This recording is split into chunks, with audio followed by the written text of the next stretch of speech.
Olá, seja bem-vindo a mais um episódio de Os Sábios Respondem. Eu sou Shaul e o texto que nós vamos ler hoje é o texto de Shemot, versículos 2 e 3 do capítulo 11. E o texto diz o seguinte: Fala agora aos ouvidos do povo que cada homem peça ao seu vizinho e cada mulher à sua vizinha joias de prata e joias de ouro. E o Eterno deu ao povo, graças aos olhos dos egípcios. Também o homem Moisés era muito grande na terra do Egito, aos olhos dos servos de Faraó e aos olhos do povo. Esse texto, então, que fala sobre a saída do povo de Israel do Egito, afirma que os egípcios teriam concedido a Israel boas dádivas e que, evidentemente, houve a mão do Eterno nessa situação. Mas o texto não diz qual teria sido a motivação dos egípcios de fazer tal coisa. Afinal de contas,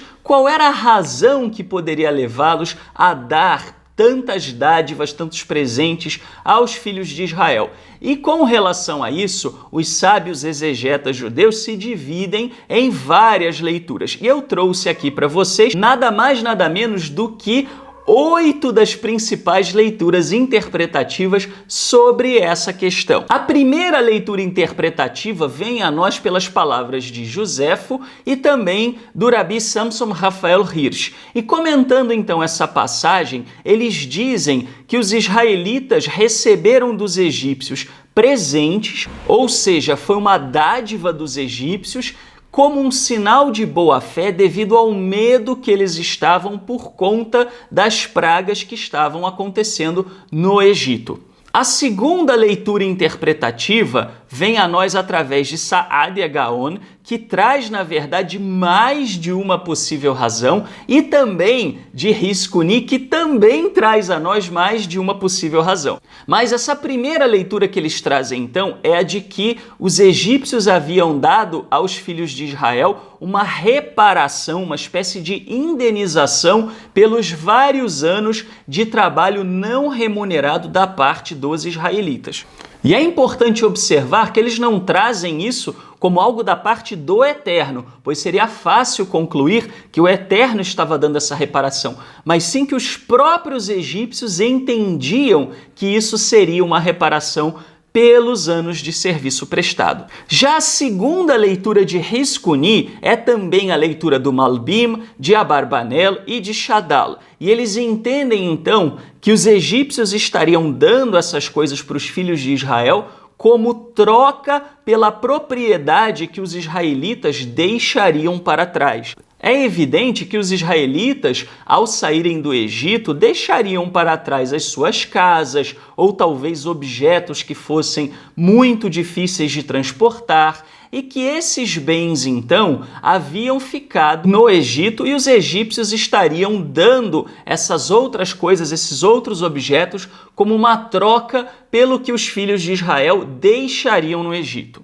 A quarta leitura interpretativa é a de Rashbam, e ele entende que, na verdade, os egípcios deram esses objetos para patrocinar a adoração ao Eterno e obter favor aos olhos do Eterno. Isso era muito comum na cultura politeísta, que as pessoas buscassem o favor das divindades e que dessem coisas para o culto àquela divindade ou mesmo como uma oferta àquela divindade. E que os egípcios, então, estariam muito preocupados com a questão de estarem desagradando ao Eterno e haviam, então, dado esses objetos para patrocinar o culto, porque não devemos nos esquecer que Moisés, quando se apresenta na presença de Faraó, ele pede que Faraó deixe o povo ir para que o povo pudesse oferecer culto ao Eterno. Já a quinta leitura interpretativa vem a nós através do Midrash Rabbah, do comentário de Ibn Ezra, do Radak e do Ralbag.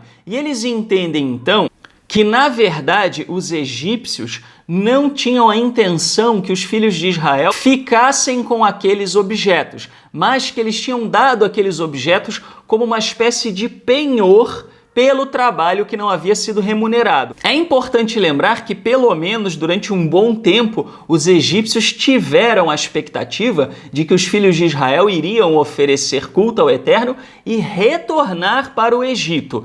Então, esses comentaristas entendem que esses objetos serviriam de penhor para que os israelitas, ao retornarem, pudessem obter a paga pelos seus serviços. Já a sexta leitura interpretativa é a de Humberto Cassuto, e ele entende uma coisa muito interessante, que o contexto no Oriente Médio Antigo era o de que quando se emancipava um escravo, a ideia era de que o senhor daquele escravo desse ao escravo algum presente, algum objeto, alguma dádiva que fosse uma espécie de prova concreta da sua emancipação. E que os egípcios, então, haviam concordado em emancipar os filhos de Israel da escravidão e por isso estavam dando a eles presentes que indicavam essa situação de emancipação.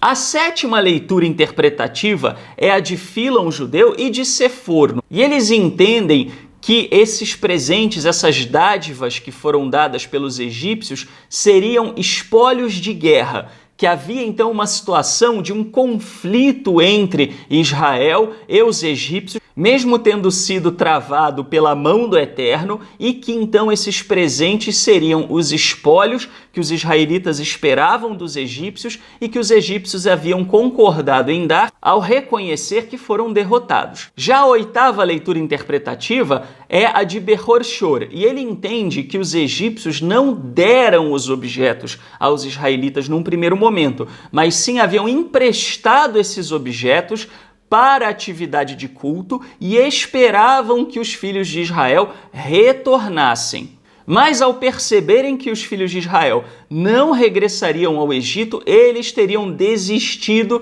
de readquirir esses bens. E uma vez que ficou claro que os israelitas não tinham intenção de voltar ao Egito, que então os egípcios haviam deixado para lá e deixado os objetos ficarem com os israelitas. Recapitulando então as 8 leituras interpretativas diferentes. Primeira, seria um presente de boa-fé devido ao medo dos egípcios. Segunda, seria uma reparação pelos anos de trabalho não remunerado.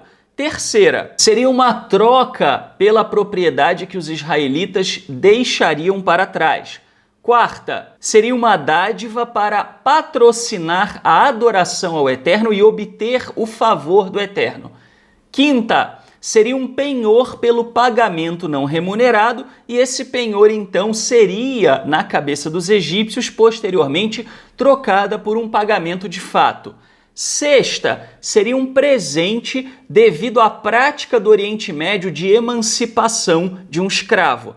Sétima, seriam espólios de guerra. E oitava, seria originalmente um empréstimo, mas os egípcios haviam desistido de coletá-lo uma vez que ficou claro que os israelitas não retornariam. Agora, portanto, a bola está com você. Qual dessas leituras interpretativas ou quais dessas leituras, se você entende que é uma combinação de coisas, faz ou fazem mais sentido para você dentro da narrativa do texto? Não deixe de comentar no link que aparece aqui embaixo da nossa página no Facebook e de assinar o nosso canal para receber os nossos vídeos em primeira mão. Muito obrigado pela audiência e até o próximo episódio de Os Sábios Respondem.